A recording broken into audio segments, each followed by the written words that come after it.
Hello, and welcome to Lessons with Laurie, where we're going to explore some of the early mathematics taught in pre-kindergarten through grade 5.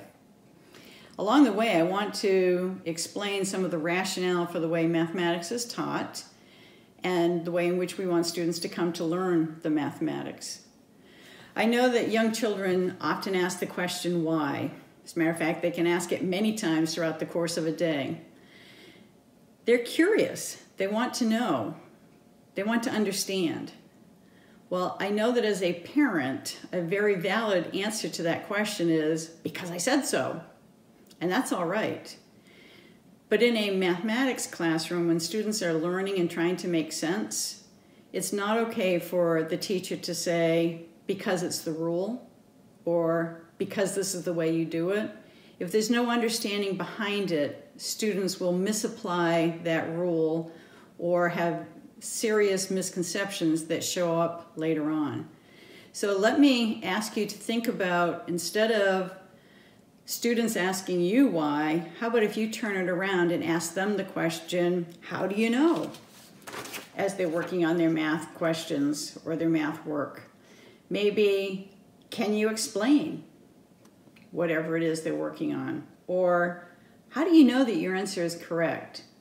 So let's practice asking them questions about their own learning to try to uncover their understanding of the mathematics. How do you know? Well, let's practice that with this question right here. 21 subtract 12.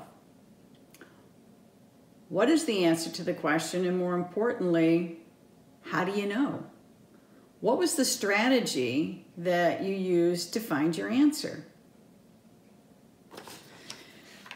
I've asked this question of many students, and here are some of the answers that they've given in terms of their strategy for subtracting in the problem 21 subtract 12.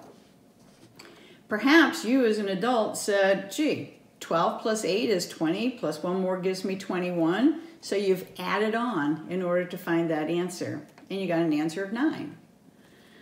Perhaps you used the subtract off method. You subtracted 1 to get to 20, and then 8 more to get to 12. Again, you have an answer of 9. Adding on, subtracting off.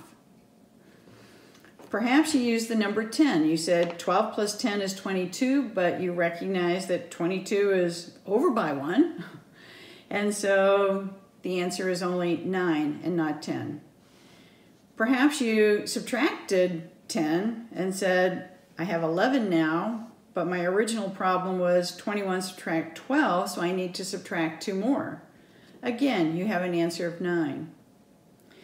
There are a lot of concepts underlying each one of these strategies.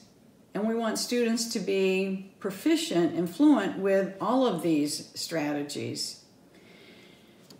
However, I can tell you that there are students who will look at the problem 21 subtract 12 and get an answer of 11, and not 9. And you might say, Laurie, how could they possibly get an answer of 11? Well, let me show you. If I write the problem in the standard vertical format, 21 subtract 12, can you think of why they might get an answer of 11? So as a parent now, instead of saying, it's wrong, this is how you do it, why not ask the question, how do you know? How do you know that answer is 11?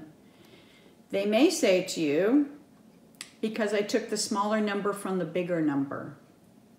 Their understanding of subtraction is, I subtract the smaller number from the bigger number, the smaller number from the bigger number.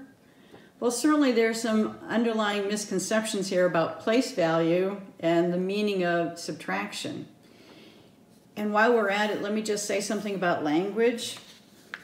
When they say, I subtracted the bigger number from the smaller number, I want you to be thinking in your mind about correctly using the language lesser and greater. Because when I ask students which is the bigger number here, you can imagine that they might say 4 because it looks larger in size.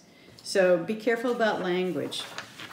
So coming back to this problem, 21 subtract 12, when we ask the question, how do you know? Can you explain? How do you know that you're correct? It gives students the opportunity to really explain their understanding of the mathematics, and perhaps it'll help you understand any misconceptions that they may have. So as you're helping your child at home, don't ask that question of every single problem that they're working on, but look for those opportunities to dig deeper to find out how they're thinking about the mathematics and what their understanding is. Thanks so much. See you again next time.